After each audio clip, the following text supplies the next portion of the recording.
আসসালামু আলাইকুম। প্রতিনিয়ত হেলেন রহমান আমি আপনাদেরকে কবিতা শোনাতে আসি।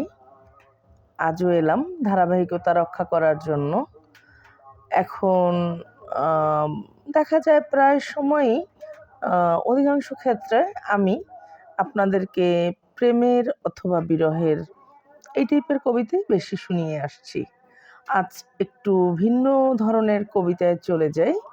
আজকের কবিতার শিরোনাম নিথর পৃথিবী। আমার আজকের কবিতার শিরোনাম নিথর পৃথিবী। তাহলে চলুন দেখি নিথর পৃথিবী আমাদেরকে কি বর্ণনা শোনায়। পৃথিবীতে কত মানুষের বাস, আছে কত গুরুত্বপূর্ণ মানুষ এ জগতে, আবার আছে কম গুরুত্বপূর্ণ জনেরাও। কেউ আসছে কেউ চলে যাচ্ছে, পৃথিবীর তাতে কিছু আসে যায় না। একবার উহ করেও ওঠে না, বোবা চোখে চেয়ে চেয়ে দেখে। পৃথিবীটার আচরণ ভাবতে গেলে মনে হয় বড্ড অদ্ভুত। পেলাম যবে এ জীবন, বুঝতে শিখলাম একটু একটু, তখন থেকে দেখছি কতজন যে এলো আলোর পসরা সাজিয়ে, আর কত শতজন চলেও গেল, শুধু নিথর পৃথিবী নীরবই রয়ে গেল। এভাবেই একদিন সবাই তারে যায় ভুলে, যে একদিন পৃথিবীকে অনেক আলো জ্বালিয়ে আলোকিত করে নিজেকে পুড়িয়ে।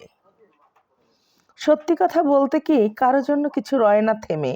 সেদিনও চলেছে পৃথিবী, আজও চলছে, আর এমনি ভাবি আগামী দিনেও চলবে, থামবে না কোনো মতে।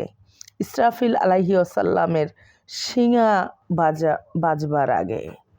তাই কিসের এত আফসোস, কিসের এত আহাজারি পরিতাপ? একদিন তুমি রবে না, আমি রব না, কেউ করবে না মনে,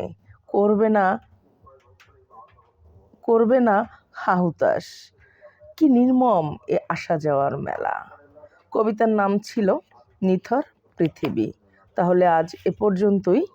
আমি হেলেন রহমান চেষ্টা করেছি পৃথিবী আমাদের যাওয়া আসায় বা যাওয়া আসার ক্ষেত্রে কী ভূমিকা পালন করে সেটা তুলে ধরতে।